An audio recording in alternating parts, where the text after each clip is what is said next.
जम्मू कश्मीर की आवाम सीएम के लिए 10 साल बाद करेगी वोट। 9 बजे तक 11% वोटिंग। नमस्कार, मैं हूं रचना सिमवाल। जम्मू कश्मीर में 10 साल बाद हो रहे विधानसभा चुनाव के पहले चरण के लिए मंच तैयार है। लोकतंत्र के इस महापर्व में आज सुबह 7 बजे से शाम 6 बजे तक 7 जिलों की 24 विधानसभा सीटों के लिए मतदान होगा।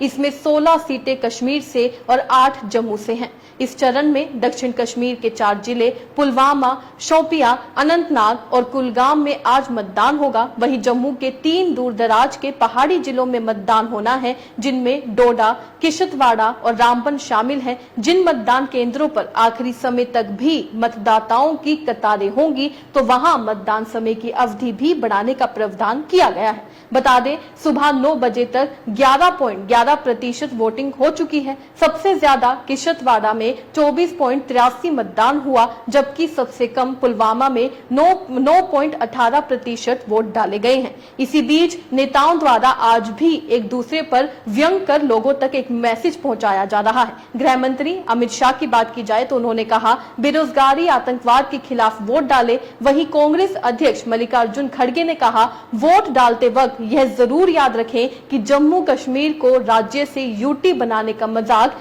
किसने किया था। बता दें, चुनाव आयोग के मुताबिक पहले फेज में 219 कैंडिडेट्स मैदान में हैं। इनमें 9 महिलाएं और 92 निर्दलीय उम्मीदवार हैं। 110 कैंडिडेट्स करोड़पति हैं, जबकि 36 पर क्रिमिनल केस भी दर्ज है। इस फेज में मुफ्ती परिवार का गढ़ रही बिजबेहरा सीट भी है। यहाँ पीडीपी चीफ महबूबा मुफ्ती की बेटी इल्तिजा पहली बार चुनाव लड़ रही हैं। महबूबा और उनके पिता मुफ्ती मोहम्मद सईद सीएम रह चुके हैं। जम्मू कश्मीर की 90 विधानसभा सीटों पर 18 सितंबर, 25 सितंबर और 1 अक्टूबर को 3 फेज में वोटिंग होगी। नतीजे 8 अक्टूबर को घोषित किए जाएंगे। इसी दिन हरियाणा के नतीजे भी घोषित किए जाएंगे।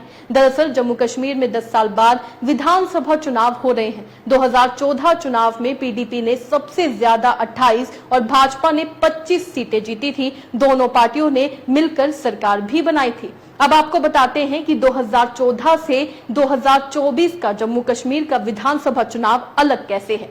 दरअसल 5 अगस्त 2019 को आर्टिकल 370 हटाया गया। जम्मू कश्मीर के केंद्र शासित प्रदेश बनने के बाद यहां पहली बार विधानसभा चुनाव हो रहा है। आखिरी बार 2014 में 87 विधानसभा सीटों पर चुनाव हुआ था, जिसमें 4 सीटें लद्दाख की थी। केंद्र शासित प्रदेश बनने के बाद 7 विधानसभा सीटें बढ़ी हैं, इसलिए इस बार 90 सीटों पर चुनाव होगा। जम्मू कश्मीर की 90 विधानसभा सीटों में से 74 जनरल, 7 एससी और 9 सीटें एसटी के लिए आरक्षित हैं। आर्टिकल 370 हटने के पहले विशेष राज्य होने के कारण जम्मू कश्मीर सरकार का कार्यकाल 6 साल तक का होता था, लेकिन अब यह कार्यकाल 5 साल का ही होगा, जैसे और अलग राज्यों में होता है। आपको बता दें, इस बार जम्मू कश्मीर के लोगों का अहम मुद्दा बेरोजगारी है, अर्थव्यवस्था खराब होना है। जिन भी लोगों से पूछा गया, जो वोट डाल के भी आए, उनका यही कहना था, उन्होंने यही याद रखते हुए वोट दिया है कि बेरोजगारी और अर्थव्यवस्था जो खराब हो रही है, इसी को लेकर उन्होंने, उनके मन में ये सारी बातें ध्यान में थी, इसी चीज को लेकर ही उन्होंने वोट दिया है। अब देखना यह होगा कि बीजेपी जिन मुद्दों पर, जिन एजेंडा पर सरकार पहले बना पाई थी, क्या वापस से वो सरकार बना पाएगी, क्योंकि इस बार जो स्थिति है वो कुछ बदली हुई नजर आ रही है। इस खबर से आप क्या समझते हैं, अपने राय कमेंट में लिखकर जरूर बताइएगा। इसी तरीके से देश और दुनिया से जुड़ी हर छोटी सी बड़ी अपडेट के लिए एसबीएन यानी फ्रंटलाइन ब्रेकिंग न्यूज के साथ बने रहिएगा। धन्यवाद।